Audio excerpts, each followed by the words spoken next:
ख्वाजा नदीम वहीं total fraud और इंतहाई गलीज बंदा है। अगर तुमने फ्रॉड कर ही लिया था ना, किसी कमरे में घुस के कहते गलती कर बैठा हूँ, तो मेरे जैसा बंदा कहता अच्छा चलो यार बताओ क्या किया। उसने आगे से बदमाशी दिखाई है। ये बंदा मुझे कहता था अगर आप मेरी जिंदगी में ना आते मैं खुदकुशी कर लेता। 3 लाख रुपए महीना वहाँ पे इनको ये सैलरी ले रहे थे।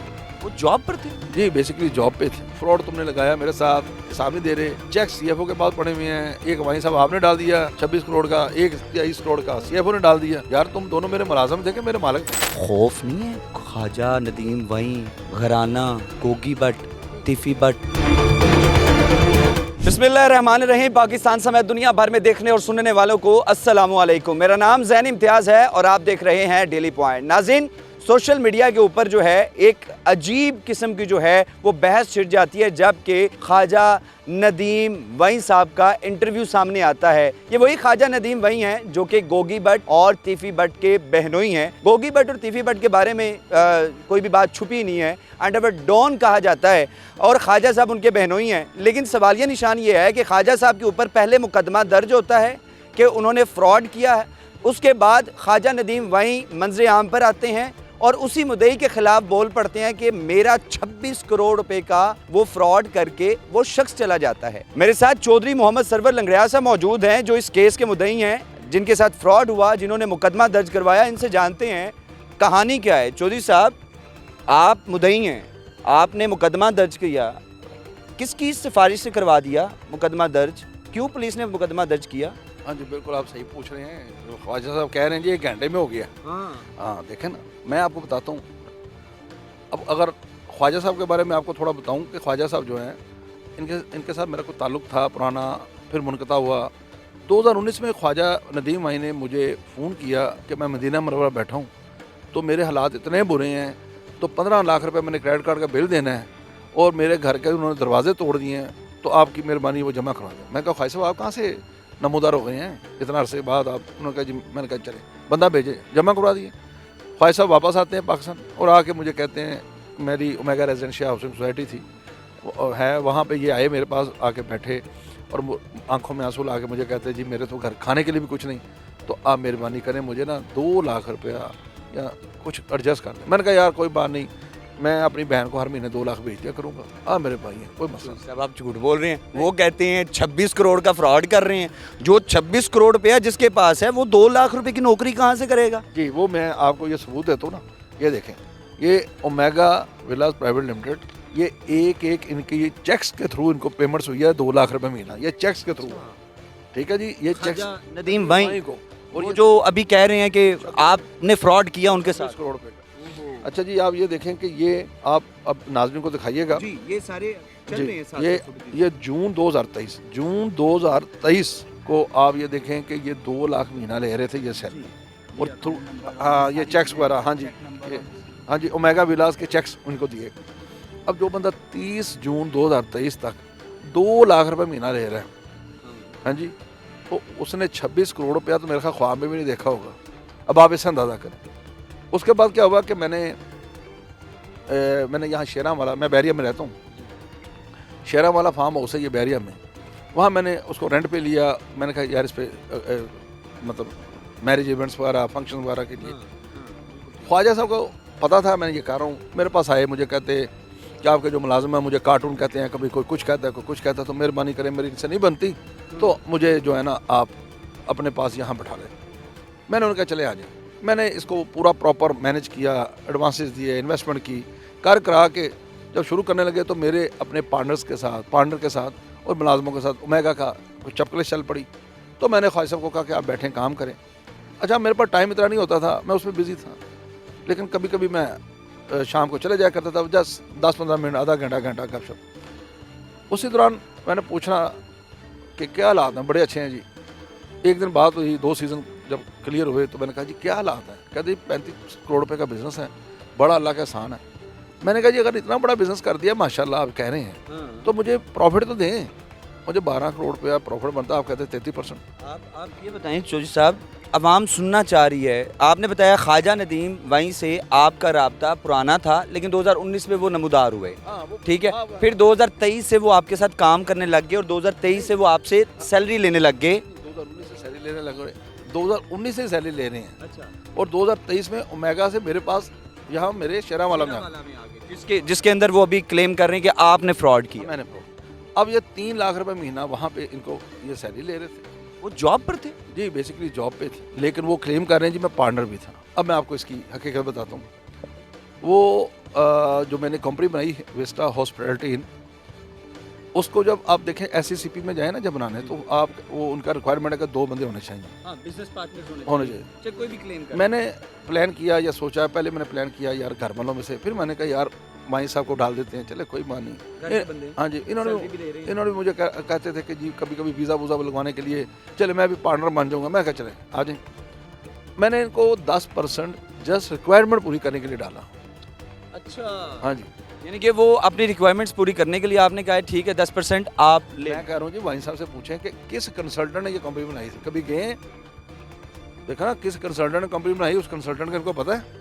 आप कह रहे हैं उनसे पूछें। वो कहते हैं मेरे पास चेक्स हैं और चेक्स डिसऑनर हुए हैं, वो चेक आपके हैं। मैं ये कह रहा हूँ कि हाँ वो चेक्स का भी मैं बताता हूँ ना। अब हुआ ये कि जब इन्होंने मुझे हिसाब ना दिया तो मैं इनको समझाता रहा, ये नहीं समझे।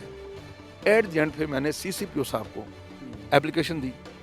उन्होंने जो SP ग्रीन टाउन है उनको माँ की, उन्होंने थाना सुंदर के SHO साहब को बुलाया, मुझे बुलाया, इसको बुलाते रहे वहीं को। ये 2-3 दिन नहीं आया। आप कंफर्म कर सकते हैं ये 2-3 दिन नहीं आया। फिर एट द एंड इसको ये था कि मुझे पकड़ ना लें। फिर बहरहाल ये किसी गारंटी पे आया। उन्होंने पूछा SP साहब ने भी आपकी ये क्या मामला है, आप फार्म हाउस मतलब आपकी कोई शेयरिंग है या आपने कोई इन्वेस्टमेंट की है? इन्होंने कहा जी मैंने इन्वेस्टमेंट कोई नहीं की, ये इन्हीं की चीज़ें, ये नहीं क्या। उन्होंने कहा ठीक है वेरी गुड। उन्होंने कहा यार आपने इनकी गाड़ियाँ, मैंने इनको ना गाड़ी दी हुई थी चलाने BRB, और उसके साथ इनको मैंने फ्लैट दिया हुआ था रहने के लिए यहाँ फर्निश्ड बैरियर टाउन में। CFO को मैंने एक होंडा सिटी दी हुई थी, वो होंडा सिटी भी इन्होंने अपने पास रख ली। जब मैंने 5 महीने पहले शुरू किया ना हिसाब लेना, मैंने उन्हें कहा जी मेरी दोनों गाड़ियाँ, फिर मेरा ये फ्लैट और ये साथ में मेरा कोई असला इनके पास है लाइसेंस वाला, तो ये भी नहीं दे रहे। उन्होंने कहा जी आप क्यों नहीं दे रहे? कहते जी मैं दे दूँगा। सुबह अगले दिन 10 जुलाई को जो हमें बुलाया SHO साहब ने, मैं वहाँ गया, वहाँ गया, हमारे वकला गए और वहाँ पे बैठ के इनकी तरफ से एक आए गवाह हफीज़ुर रहमान, वो जो TLP को रहनुमा अपने आप को कहते हैं, वो इनको उस्ताद जी भी कहते हैं। वो आए इनकी तरफ से, मेरी तरफ से मेरे एक दोस्त है मलका वैस, वो आए गवाह, और फिर हमारे लॉयर से वहाँ बैठ के वहीं सामने मुझे ये मैं आपको दिखाता हूँ, ये हवालगी, ये मैं आप नाज़रीन को ज़रूर दिखाएं। ये सारी चीज़ें हाँ जी, ये देखें कि ये गाड़ियाँ मेरी वापस की, ये गाड़ियों की, ये फ्लैट और एवरीथिंग वापस करके, ये फ्रीकेबल मैं था, फ्रीकेबल नदीम आई, ये थाना सुंदर में, ये देखें ये इनके तरफ से गवाह ने साइन किए, मेरी तरफ से, और मैंने रिसीविंग। अब ये मुझे मेरी चीज़ें वापस कर रहे हैं। अगर मैंने इनका 26 करोड़ देना था तो ये इधर कहते कि जनाब ये मेरा 26 करोड़ देना है, मुझसे की चीज़ की चीज़ें वापस दिलवा रहे हैं। हाँ जी देखा ना, तो मैं कह रहा हूँ जी उधर ये गाड़ियाँ ये रोक लेते, कहते जी मैंने तो नहीं देना, मेरा तो 26 करोड़ पे, लेकिन क्यों नहीं कहा।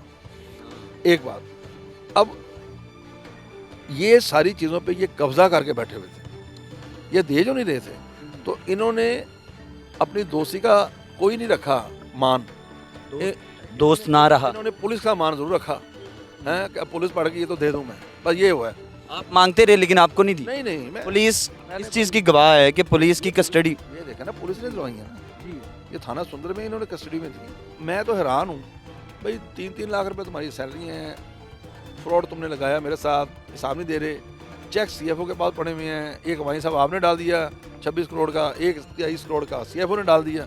यार तुम दोनों मेरे मुलाजम थे कि मेरे मालिक थे? तो मैं तुम्हारा मुलाजम था और मैंने तुम्हारे पैसे देने थे। मैं कहता हूँ खौफ नहीं है?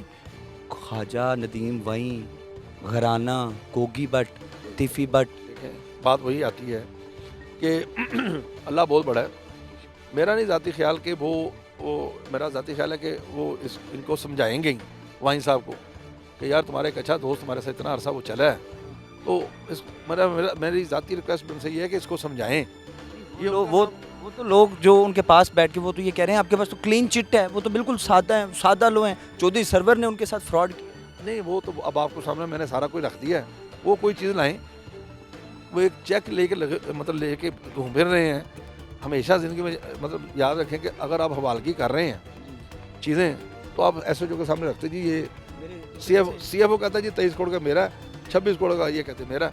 वो इतने का विला है, विला कितने का है? वो जो आपने विला बनाया जहाँ पे ये 50 करोड़ तो आपसे लेना चाह रहे हैं, वो कितने का विला है? नहीं वो बेसिकली फार्म हाउस है, फार्म हाउस तो महंगा ही है, लेकिन मैं इस चीज़ पे हैरान हूँ कि यार अब 3-3 लाख रुपया किराए के घर में रहता सीएफओ, 23 करोड़ का चेक मुझ पर डाल रहे हैं। ख्वाहिश साहब का एक पुराना सा घर है टूटा हुआ लामा के टाउन में, वो पता नहीं इनके अपने नाम है, किसका है, किराए पे है, कब्जा किया हुआ है। रैपिडली चंद सवाल, आपके मुताबिक ख्वाजा नदीम वहीं फ्रॉडिया? टोटल फ्रॉडिया और इंतहाई मैं ये कहूँगा गलीज़ बंदा है।